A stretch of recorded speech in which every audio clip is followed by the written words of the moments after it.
Hello, everybody. Welcome back to part three of my Ranking the Beatles catalog series.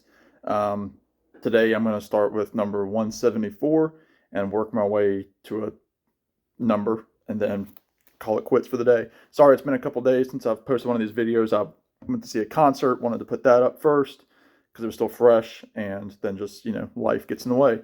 I do want to address something before I get started. I did receive a interesting comment on my last video for the Beatles series, and just please remember these are just the songs that I like. You know, frankly, whatever your you know thought process is behind why I'm choosing certain songs. If it's negative, just leave it to yourself. But I'm okay with disagreement, but negativity, it's not gonna fly. But anyway, enough said. I won't talk about that anymore because it's what it is. So I'm gonna go with 174. It's gonna be the song "Little Child," one of the strong John Lennon harmonica bass tracks. Um, just one of those classic early Beatles songs from the with the Beatles album, with John, hitting that little child, little child, very bluesy, very fast, great high harmonies with I'm so sad and lonely, baby, take a chance with me. Um, Great vocal where John goes, so come on, come on, come on. It's just a great tune. Again, not quite middle of the road for me, but it's a solid early John vocal, and I do like the harmonica. Number 173, I'm going to go with Devil in Her Heart, George Harrison track. Again, some of that early George Harrison vocalization, where she's got the devil in her heart, but her eyes, they tell lies. It's just, I love the early George vocals on tracks like this. Again, people have been kind of joking that I'm hating on George on these, pre 150 songs. But a lot of the earlier George tracks, he would admit that they weren't up to the standards that he would place for himself. Later on into the late '60s, going into the All Things Must Pass era. But I like Devil in Her Heart. I love the harmony. She won't desert me, and then she's an angel sent to me, and then doom doom doom doom doom. It just stops. She's got it's real. I like it, but again, I like a whole lot more more than this. Um, let's stick to George from the Yellow Submarine album. Excuse me, not the Yellow Submarine. A single 45, The Inner Light. Kind of got this weird, intro. It's one of the final George songs that's based on Indian music. Um, it's got that spiritual line, the farther one travels, the less one knows. The less one really knows, and it's like do do do do do. It's cool. I first heard it on the Past Masters set, and again, it was one of those where I was like, "Oh, George, let's get out of the Indian music. It's not for the masses." By this point, George had already done songs like "Within You, Without You," "Love You Too," "Fly." I mean, "Blue Jay Way." So it was kind of starting to be like, okay, expand a little bit, George. Try to just get some different sounds. Paul and John were both experimenting with different sounds, and George was kind of stuck for like 1966 through early '69 with these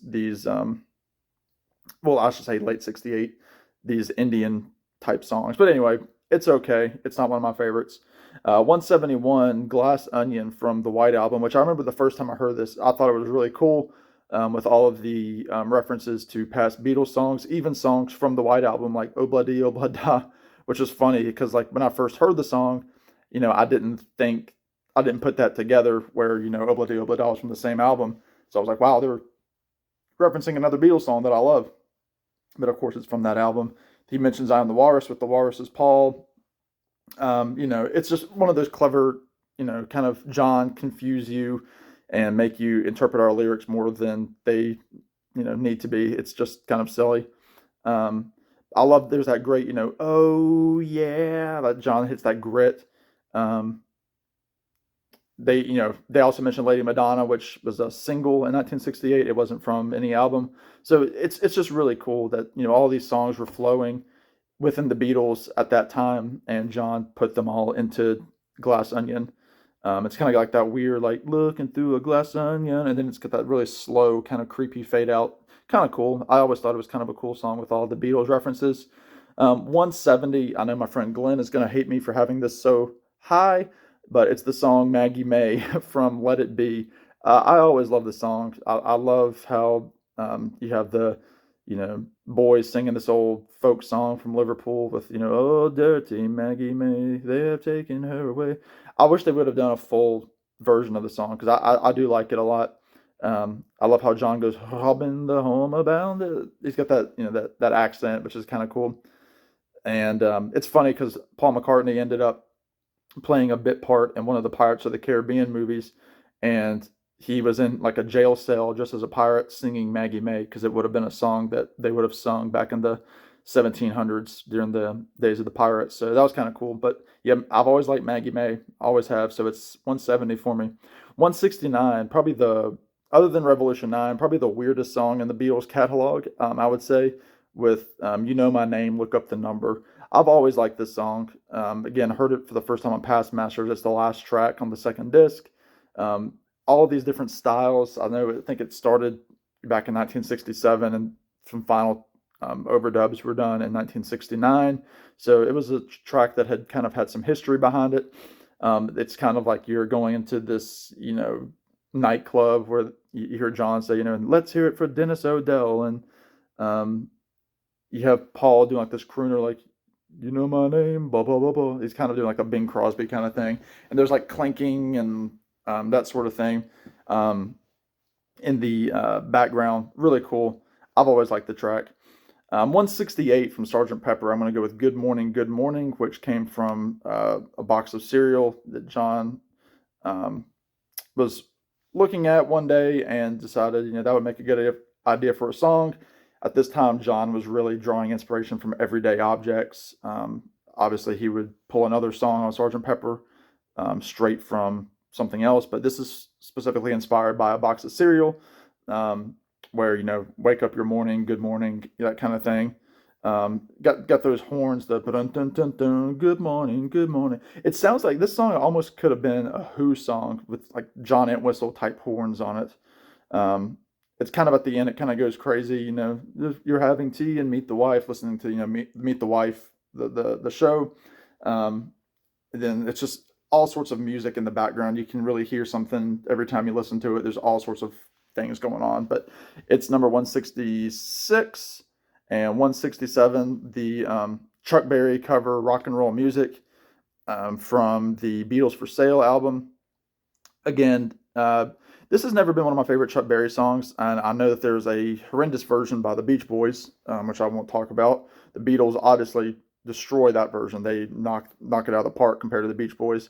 But it's never been a song that I've enjoyed that much. There are a lot of other 50s, early 60s, early rock and roll songs that I prefer. But it's a killer vocal from John. That dun dun dun dun dun. Just let me hear some of that rock and roll music. It's just really great. You can tell he was having fun with it. It's a song that they all knew as kids, so why not cover it? But it's never, blown my socks off. But it's an okay cover for what it is. 166, You Can't Do That, another John Lennon vocal. I love the drums on this by Ringo with John going, because I told you before, oh, you can't do that. And then, there's that part, everybody's green, because I'm the one that wants your love. I love that.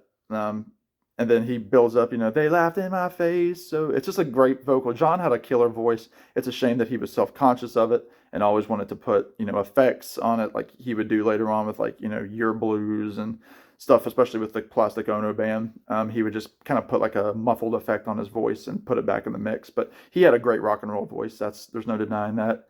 165 from the White Album, I'm So Tired. Again, John was admittedly somebody that didn't have a strong work ethic at this time in the Beatles' career. He was at this time, getting really deep with Yoko, trying to, preserve that relationship. And, he had gone through his divorce. He had a son. He was starting to take some heavier drugs. So he was really kind of, pulled back a little bit, even though he still had quite a bit to give to the Beatles. But there's that great line at the end where, so Walter Raleigh, he's such a stupid git.